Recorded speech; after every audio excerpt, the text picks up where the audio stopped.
Hello students, welcome back to our video lecture on reported speech. Last video સેશનની અંદર આપણે ઓપ્ટેટિવ sentence જોયું. હવે ઓપ્ટેટિવ સેન્ટેન્સ એટલે શુભેચ્છા દર્શક વાક્ય. આગલા બધા વિડિયો લેક્ચરનું થોડોક ખ્યાલ મેળવી લઈએ. પહેલા ઇન્ટ્રોડક્શન લેક્ચર જોયું, એમાં બધા રૂલ્સ જોયા.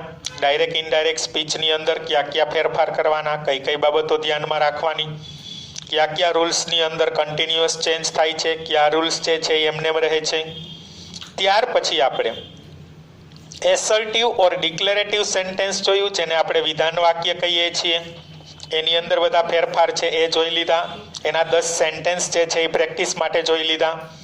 त्यार पछीनो बीजो आपणो जे टेन्स हतो एनी अंदर आपणे बीजा प्रकारनी वाक्य रचना हती. एमां आपणे इंट्रोगेटिव सेंटेन्स एटले के प्रश्नार्थ वाक्य रचना जोई, जेमां इन्वर्टेड कोमानी अंदर आपणे प्रश्नार्थ वाक्य रचना आपेली होय. बे प्रकारनी होई सके, सादी प्रश्नार्थ वाक्य रचना अने WH के HW थी प्रश्नार्थ वाक्य रचना. अने एने आपणे इनडायरेक्ट स्पीच करवानुं होय त्यारे ए प्रश्न वाक्य जे छे एनुं आपणे विधान वाक्य करी नाखीए छीए. अने जे फेरफार करवाना छे ए साथे साथे फेरफार पण करता जईए छीए.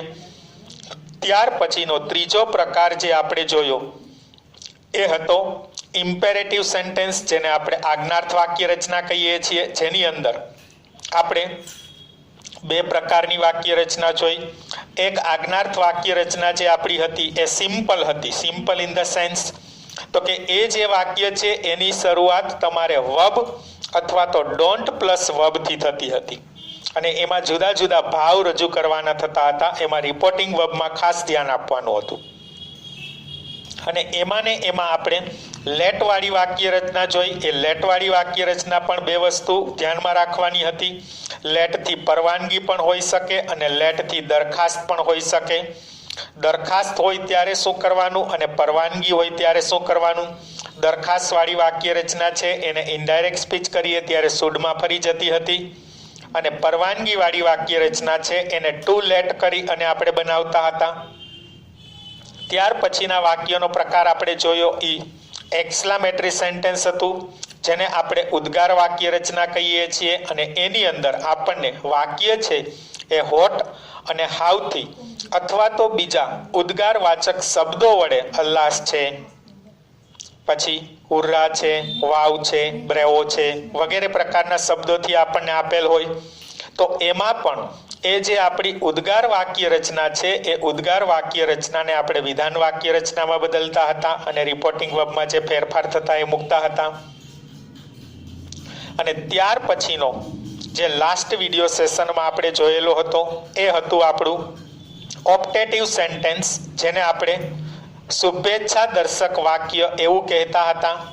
જેની અંદર પણ રિપોર્ટિંગ વર્બમાં આપણે 4 પ્રકારના રિપોર્ટિંગ વર્બ જોયા અને એમાં પણ ઇન્વર્ટેડ કોમાની અંદર 2 પ્રકારની રચનાઓ હોઈ શકે. ફક્ત વાક્ય હોઈ શકે અથવા તો શબ્દો હોઈ શકે.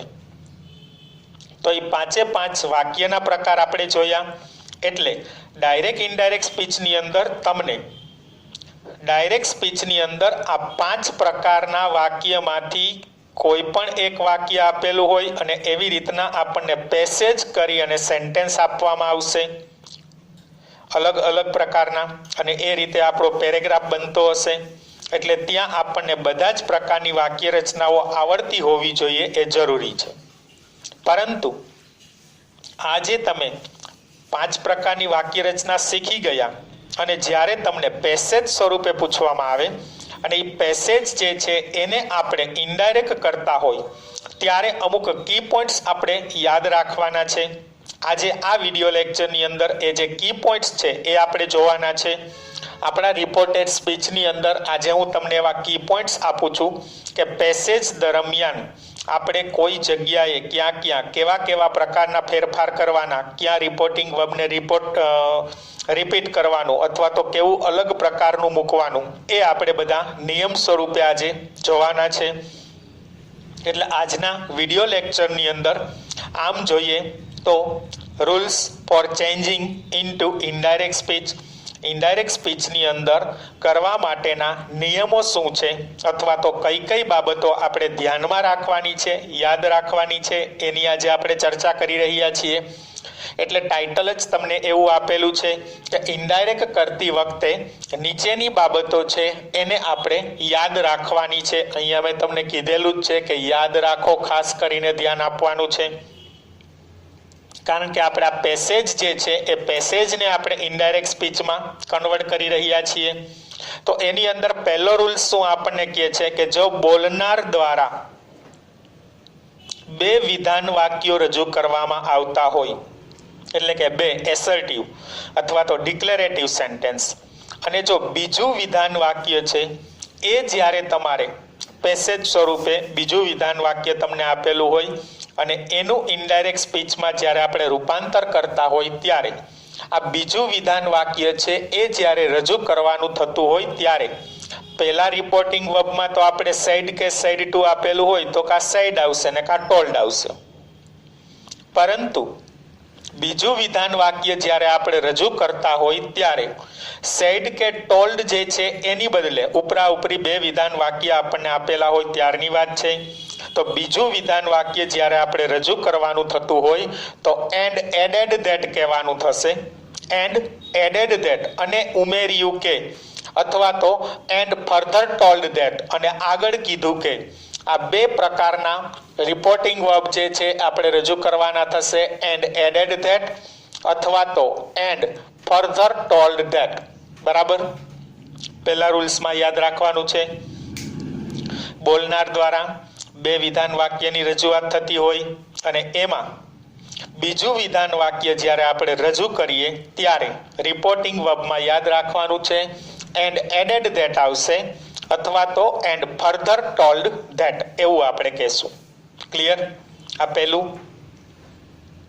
પછી જ્યારે પેસેજ આવશે ત્યારે આપણે જોઈ લેશું આ વિડીયો લેક્ચરના બધા રૂલ્સ જે છે એ કાગળ પેનની અંદર તમે તમારી રીતે ગમે તે ફેરબુક કે રફબુક કે જ્યાં હોય ત્યાં નોંધ કરીને રાખી દેજો કે જેથી કરીને રૂલ્સ તમે યાદ રાખી શકો.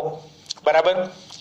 હવે બીજો રૂલ્સ આપણને કહે છે કે સેમ એવી જ રીતના જ્યારે બોલનાર દ્વારા બે પ્રશ્ન વાક્યો રજૂ થતા હોય, માની લો કે પહેલાની અંદર આપણે જોતું હોય તો એવું તમને અહીંયા સમજવા માટે એક્ઝામ્પલ આપી દઉં કે માની લો કે આઈ સેડ ટુ હિમ અથવા તો he said to me I want to come with you, I want to meet my friends. જો બે વાક્ય થયા. I want to come with you, હું તમારી સાથે આવવા ઈચ્છું છું. I want to meet your friends, હું તમારા મિત્રોને મળવા ઈચ્છું છું. તો પહેલું વાક્ય જે છે એમાં સિમ્પલી આપણે ટોલ્ડ કહી દેશું, પણ બીજું વાક્ય જે છે એમાં રિપોર્ટિંગ વર્બ મૂકવાનું હશે ત્યારે એન્ડ એડેડ ધેટ અથવા તો એન્ડ ફર્ધર ટોલ્ડ ધેટ કરી અને ધેટ પછી ફેરફાર કરીને આપણે લખી નાખશું. ક્લિયર? બીજામાં પણ એવું જ કંઈક છે કે જો તમને બે પ્રશ્ન વાક્યો આપેલા હોય, જેમ બે વિધાન વાક્યો હતા એવી રીતના બોલનાર દ્વારા બે પ્રશ્ન વાક્ય રજૂ થતા હોય તો બીજું પ્રશ્ન વાક્ય જ્યારે રજૂ કરવાનું થતું હોય ને ત્યારે એમાં રિપોર્ટિંગ વર્બ તરીકે તમારે એન્ડ અગેન આસ્ક અને ફરીથી પૂછ્યું અથવા તો એન્ડ ફર્ધર આસ્કડ અથવા તો આગળ પૂછ્યું, તો ત્યાં આપણે શું મૂકવાનું થશે તો કે એન્ડ અગેન આસ્કડ અથવા તો એન્ડ ફર્ધર આસ્કડ. એવી રીતના બેમાંથી કોઈ પણ એક રિપોર્ટિંગ વર્બનો આપણે ઉપયોગ કરીશું.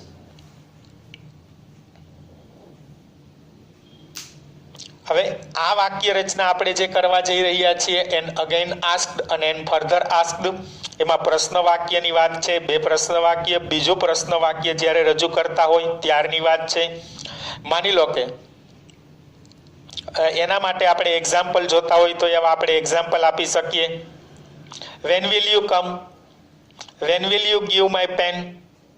બરાબર છે, તમે ક્યારે આવશો, તમે મારી પેન મને ક્યારે આપશો. તો બે પ્રશ્ન થયા, when will you come, when will you give me my pen, તમે મને મારી પેન ક્યારે આપશો. તો બીજું પ્રશ્ન વાક્ય આપણું જે છે એ રજૂ કરવાનું થતું હોય એના માટે આપણે એન્ડ અગેન આસ્કડ અથવા તો એન્ડ ફર્ધર આસ્કડ એવા પ્રકારનું રિપોર્ટિંગ વર્બ આપણે મૂકીશું. ક્લિયર અહીંયા સુધી? બે રૂલ્સ.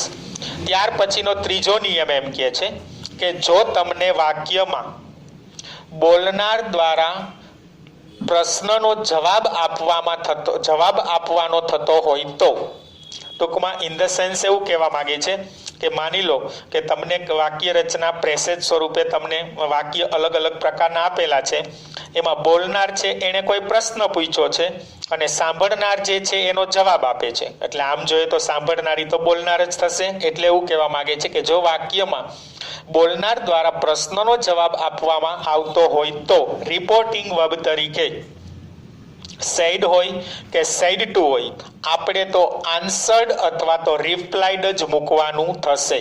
શું મૂકવાનું થશે? કાં આન્સર્ડ મૂકવાનું થશે અને કાં તો રિપ્લાઇડ મૂકવાનું થશે. માની લો કે એવો ક્વેશ્ચન કરવામાં આવે તમને કે માની લો કે પેસેજમાં એમ આપેલું હોય હી said to me in which class અથવા તો in which standard do you study, તમે કયા સ્ટાન્ડર્ડમાં અભ્યાસ કરો છો, અને માની લો કે નીચે એનો જવાબ આપે કે I study in 12th science, હું 12 સાયન્સમાં અભ્યાસ કરું છું, તો ઉપર પ્રશ્ન પૂછે છે, નીચે એનો જવાબ આપે છે. તો ત્યાં જ્યારે જવાબ આપવાનો થતો હોય ત્યારે રિપોર્ટિંગ વર્બ તરીકે તમારે આન્સર્ડ અથવા તો રિપ્લાઇડ શબ્દ છે એ મૂકવાનો રહેશે. ક્લિયર અહીંયા સુધી? ત્રીજો નિયમ શું કહેવા માંગે છે એ આપણો થર્ડ રૂલ્સ છે. પ્રશ્નોત્તરી હોય, પ્રશ્નના જવાબ આપવાના થતા હોય ત્યારે ખાસ યાદ રાખવાનું છે આન્સર્ડ અથવા તો રિપ્લાઇડ આપણે મૂકીએ છીએ. ત્યાર પછી ચોથું આપણને આપેલું છે, ઘણી વખત એવું બનતું હોય છે કે આપણે જે પ્રશ્નોત્તરી આપી હોય, પ્રશ્ન જવાબ જે આપેલા હોય એમાં ઘણી વખત એકદમ ટૂંકા જવાબ પણ આપવામાં આવે. તો એવી રીતના જ્યારે જો તમને યસથી ટૂંકો જવાબ આપે તો, માની લો કે કાંઈ પ્રશ્નોત્તરી થઈ છે અને એની અંદર સિમ્પલી યસ કરીને કહી દઈએ, માની લો કે એવી રીતના કીધું હોય will you come to school tomorrow, તું આવતીકાલે સ્કૂલે આવીશ, અને નીચે એમ કહી દઈએ કે યસ, ખાલી યસથી એટલું જ કહી દઈએ તો એક પ્રકારનો ટૂંકો જવાબ જ થયો. તો એવી રીતના જો વાક્યમાં આપણને યસથી ટૂંકો જવાબ આપે તો રિપોર્ટિંગ વર્બ તરીકે શું મૂકવાનું થશે? આન્સર્ડ અથવા તો રિપ્લાઇડ, બેમાંથી કોઈ પણ એક જ શબ્દ આપણે લેવાનો છે. એટલે કે આપણે આન્સર્ડ પોઝિટિવલી એવું કહી શકીએ અથવા તો રિપ્લાઇડ પોઝિટિવલી એવો શબ્દ આપણે મૂકી શકીએ. યાદ રાખવાનું છે, જ્યારે તમને ફક્ત યસથી ટૂંકો જવાબ આપેલો હોય, ગમે તે પ્રશ્ન પૂછેલો હોય, એની નીચે તમને યસથી એટલું જ ખાલી કહી અને ટૂંકો જવાબ આપવામાં આવે તો યસ શબ્દ માટે શું કરવું એવો પ્રશ્ન ન થવો જોઈએ. ત્યાં આપણને યસ આપેલું છે એના માટે આપણે આન્સર પોઝિટિવલી મૂકશું અથવા તો રિપ્લાઇડ પોઝિટિવલી એવો ભાવ રજૂ કરીશું. ક્લિયર? આ હતો આપણો ચોથો નિયમ.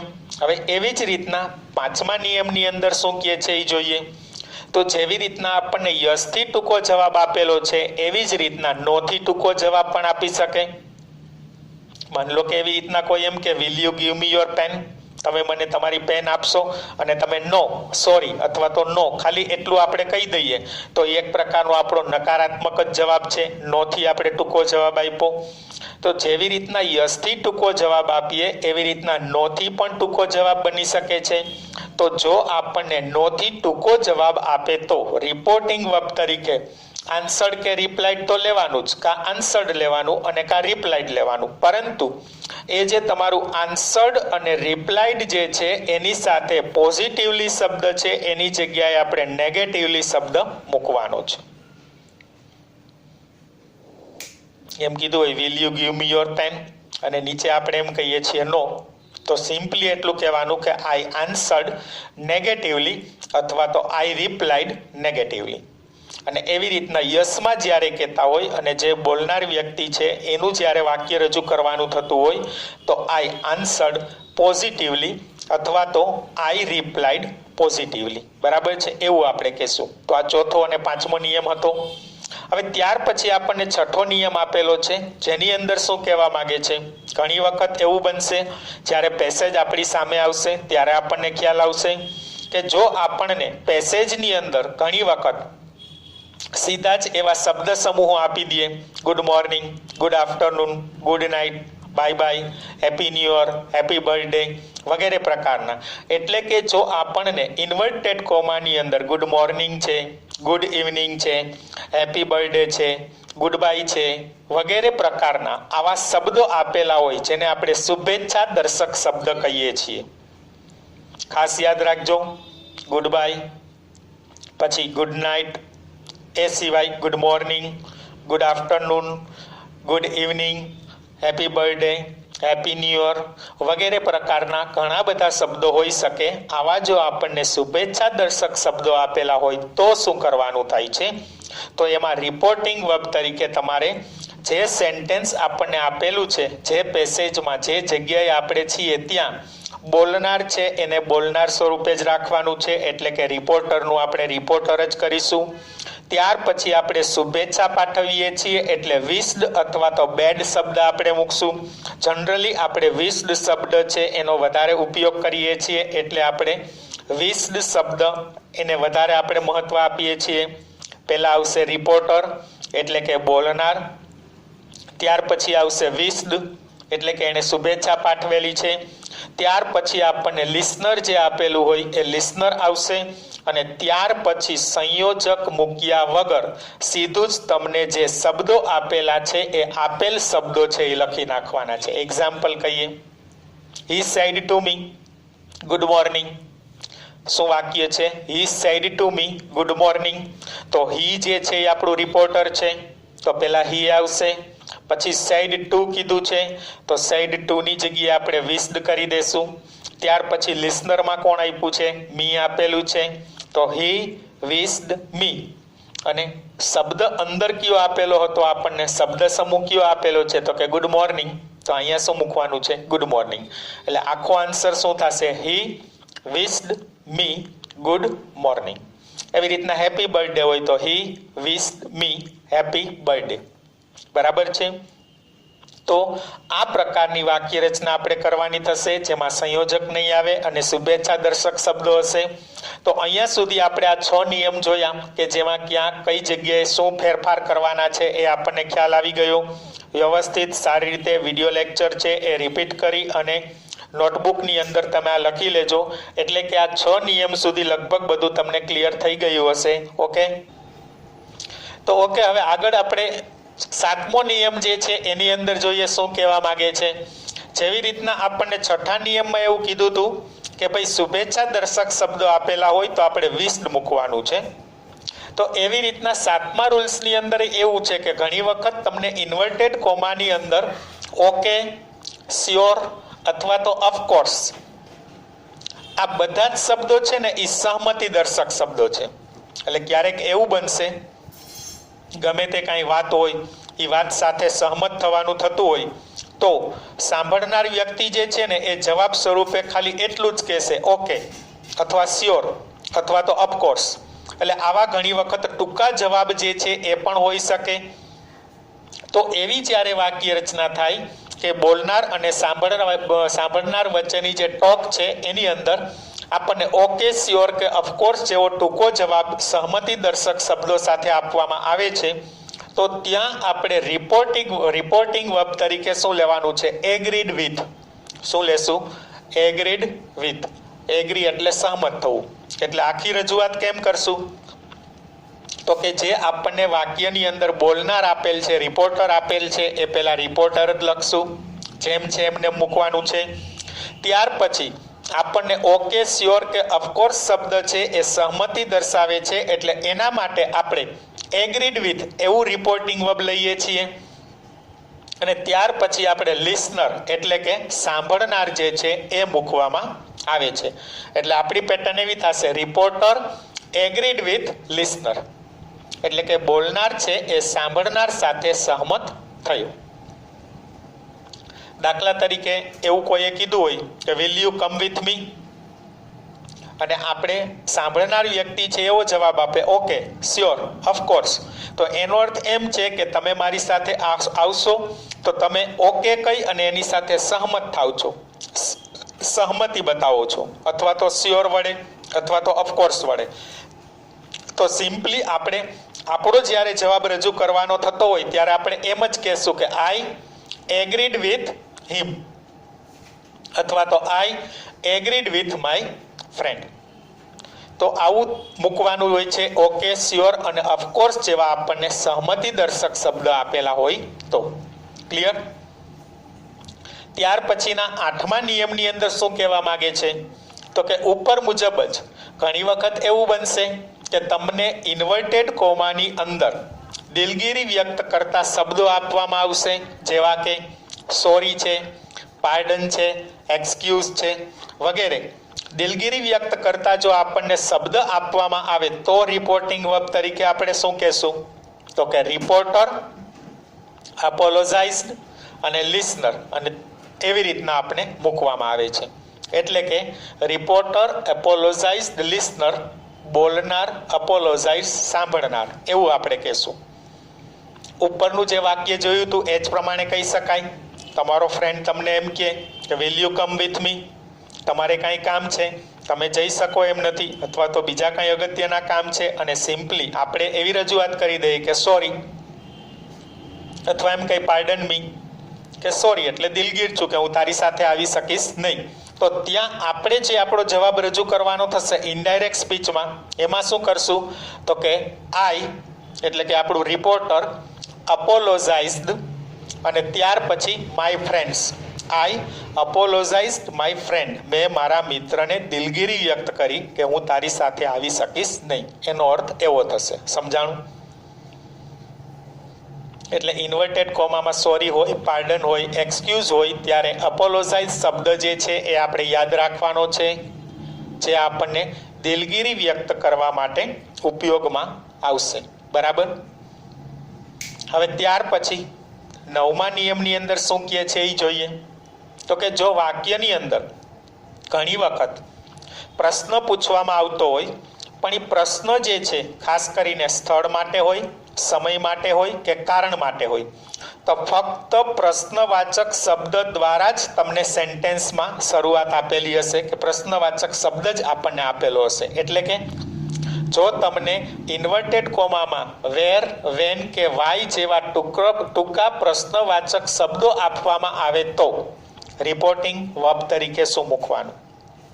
તો એમાં જોઈએ તો રિપોર્ટર, ત્યાર પછી પ્રશ્ન પૂછવાની વાત છે, પણ ટૂંકો પ્રશ્નવાચક શબ્દ છે, કાં સ્થળ માટે છે, કાં સમય માટે છે, અને કાં કારણ માટે છે. એટલે આપણે આસ્ક્ડ શબ્દનો ઉપયોગ કરશું. એક આપણે શું લઈએ છીએ? આસ્ક્ડ લઈએ છીએ. ત્યાર પછી આવશે લિસનર એટલે કે સાંભળનાર. અને હવે ધ્યાન રાખવાનું છે, વેરથી પ્રશ્ન પૂછ્યો હોય તો વેર જે છે એ આપણને સ્થળ દેખાડે છે, એટલે આપણે ખાલી ધ પ્લેસ એટલું જ મૂકવાનું. એટલે કે આપણો આન્સર શું બનશે? Reporter asked listener the place. બરાબર છે? Reporter asked listener the place. હવે એવી જ રીતના વેન જે છે એ આપણો સમયદર્શક શબ્દ છે, અને વેનથી જો ટૂંકો પ્રશ્ન પૂછવામાં આવે તો એના માટે આપણે ધ ટાઈમ શબ્દનો ઉપયોગ કરશું, જે આપણને સમયનો ઉલ્લેખ કરે છે. તો એવી રીતના ફક્ત વેનથી જ કીધેલું હોય તો શું થશે? રિપોર્ટર આસ્ક્ડ લિસનર, અને પછી શું મૂકશું? The time. Reporter asked listener the time.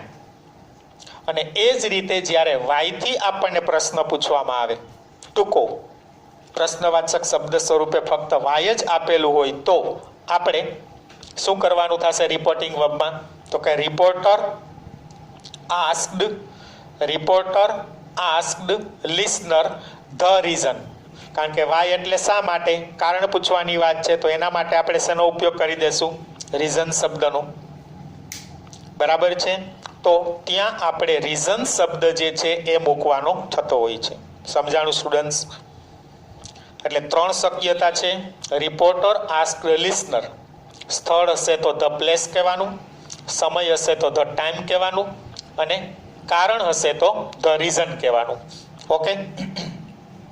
દાખલા તરીકે ઉપરનું જ વાક્ય હતું, એમ કીધું હોય કે will you come with me, અને તમે એમ કહો વેર. આખું તમારે પ્રશ્ન છે એ લંબાવવાની જરૂર નથી, આપણે શોર્ટલી એટલું જ કહી દઈએ વેર, ક્યાં? તો ત્યાં એમ થશે I asked my friend the place. I asked my friend the place.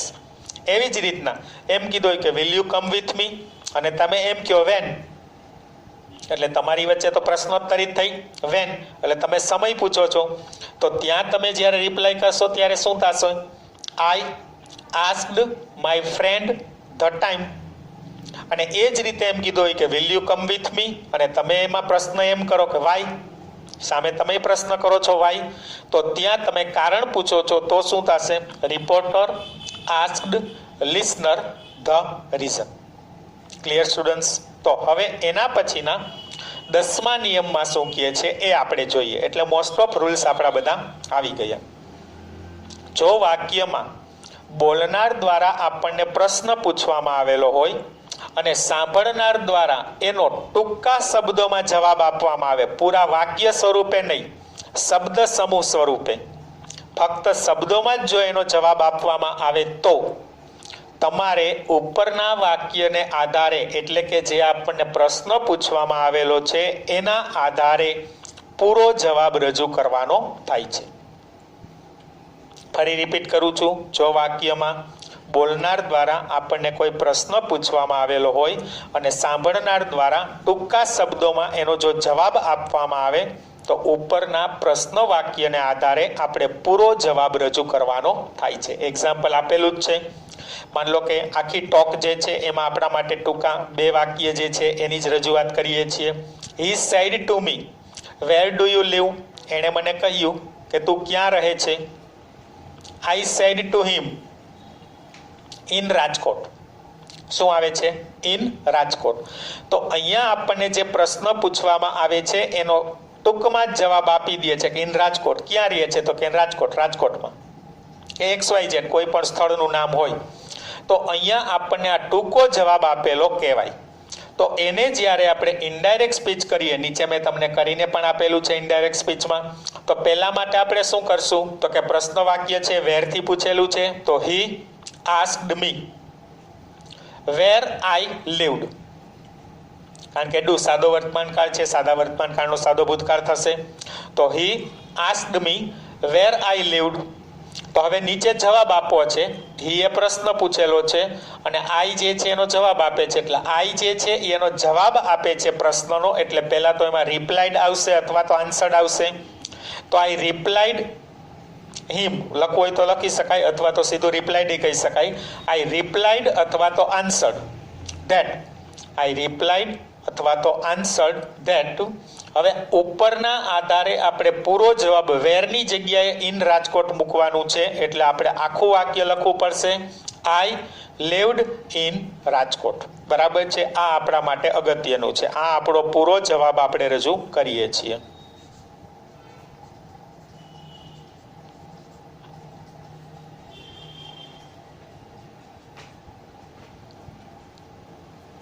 Clear students? શું કહેવા માંગે છે? અહીંયા 2 વાક્ય આપ્યા છે, ટૂંકમાં શબ્દો વડે આનો આન્સર આપેલો છે અને નીચે આપણે એનો પૂરો જવાબ રજૂ કર્યો. તો આપણા 10 નિયમ હતા. લગભગ નિયમમાં દરેક જગ્યાએ જ્યાં જરૂર છે ત્યાં આપણે એક્ઝામ્પલ જોયા. Now you understood the topic. I hope there will be no more doubts. So goodbye and see you again in next video lecture.